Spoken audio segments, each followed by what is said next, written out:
If I were to ask you to think of an open world game, you'd probably think of games the likes of Red Dead Redemption 2, The Witcher 3 Wild Hunt, and GTA 5. I've tried out all three of these games and was taken aback by just how large and carefully thought out these worlds are. In comparison, I've spent a good amount of time in virtual reality, which is a gaming media that lets you immerse yourself in virtual worlds. Problem is, we haven't gotten any games like the ones aforementioned, which is why I was pretty intrigued when I heard about Nostos, a VR MMORPG adventure game with a vast and beautiful open world. However, it was after I spent over 10 hours in Nostos when all the dust had settled, where I started to realize the tremendous issues that are present in this game. It's a game that seems to have a lot of love put into it, but almost 8 months after its release there are still way too many bugs that NetEase, the developers, have yet to fix. Hello my cookies, welcome back to the channel.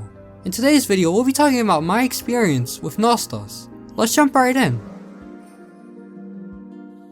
Before we talk about Nostos, we need to ask ourselves, what exactly is it? Nostos is an MMORPG where you take the role of an explorer in the land of Nostos. This world was created by the humans out of a space station in the wreckage of the Earth. Humans abandoned their bodies and uploaded their collective consciousness to continue civilization and preserve humanity. It's a unique and great story, but it's conveyed horribly in the game. The introduction doesn't explain it at all, and all the information I just shared with you was something I had no idea about until I started researching. Onto the open world. As I mentioned before, it's vast and can be quite beautiful at times. There's small huts, trees, stones, materials, and grass scattered throughout the world that make it look somewhat dense. From far away, textures in this world look pretty nice, but upon closer inspection, it's quite the opposite. This is very noticeable in climbing, for example. Something I dislike is how muddy the world looks when it's raining, at least in VR, but that's a problem I've seen in popular VR games like Stormland. Loading times are very dreadful in Nostos. Loading into my world takes at least a minute on my SSD. This is probably much worse if you're loading it up on a hard drive.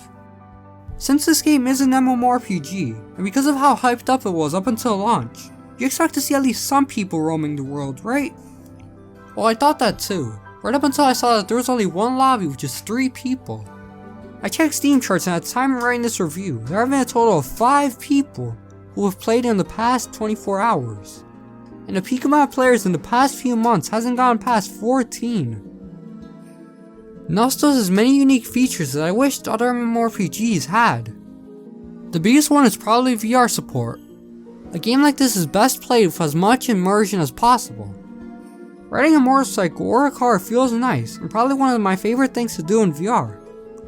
With that being said, it can be clunky at times. Sometimes the controllers can get stuck to the handlebars, and I've always had trouble trying to open up the box behind the motorcycle since it thinks I'm trying to enter the bike.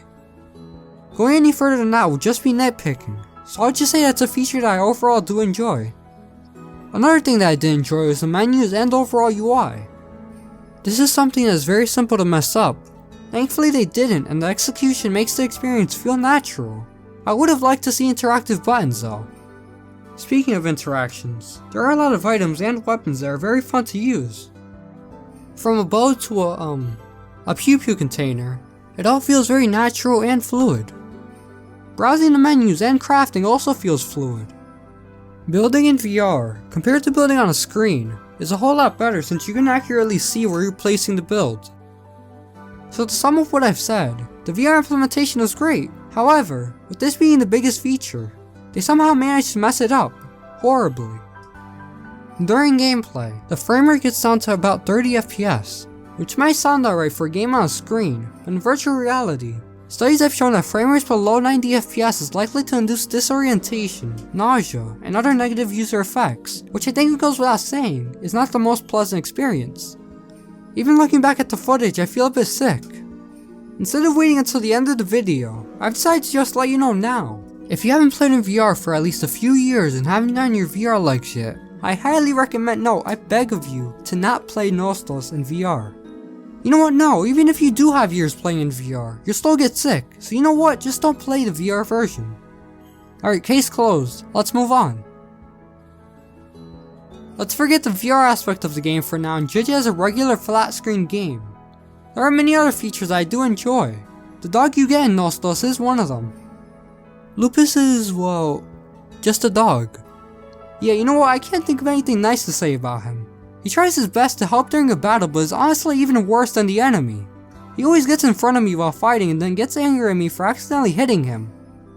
He also oftentimes misinterprets me petting him for me hitting him, and yes, you can pet him at any time. In conclusion, based on my 2 substantial points against Lupus, I have many words to call him, but because I don't want to get an earful from Peter, we'll move on to the next feature. Crafting in Gnosos is fully fleshed out. There are many structures that you can build like huts, vehicle stations, campfires, bridges, and even explodables to defend against your village. The building process is also just as good. You and the NPCs in your village can actually contribute materials, and depending on what your skill level is with building, there's a chance that your effort to build can't fail, which I think is realistic and unlike other games. This game has many bugs that range from small to game breaking, so let's read right through them. When you're on the motorcycle and it flips over, you can actually see the other side of the world with its beautiful, just beautiful, back face coloring. I'm currently experiencing a problem where it says there's an enemy left around the village for the mission, but in reality, there isn't, and it doesn't let me continue on with the story. Another thing that you should know is that the developer for this game has been missing in action, or MIA. Ever since the virus took over the world, they stopped constantly updating the game. In the past 7 months, they've only given us 4 updates, and only one of them was a huge update. It sucks, and I do wonder how much they would have supported the game if the virus didn't exist. It's time for the part you've been waiting for, my verdict. I don't want to sound redundant in this section, so I'll make it quick. If you want to play this game just for the VR, either wait for it to get polished up, which might take either a few months or even years, or just don't play it. Otherwise, it's a pretty good game. However, I would rather play it in VR because of the immersion and overhauled UI from PC to VR. It feels great to ride a motorcycle or a car in VR, but with that low FPS, it just isn't worth the nausea. Because I love numbers, it's time to give a number rating for this game. I think this game deserves a 6 out of 10, which is a dang shame since it seems to have some heart put into it, and it was a game that I personally had high hopes for. But since it advertises quote the first VR multiplayer online game set in an open world environment, I had to review it accordingly. And that's the end of this video. If you enjoyed this video, make sure to hit the like and subscribe button. Otherwise, leave a dislike. I know I say this for every video, but I really enjoyed making it. It was definitely fun seeing my opinion on this game change throughout my playthrough. Check out my other videos like the ones on screen right now. Thanks for watching, I hope you enjoyed this cookie, and I'll see you all next time.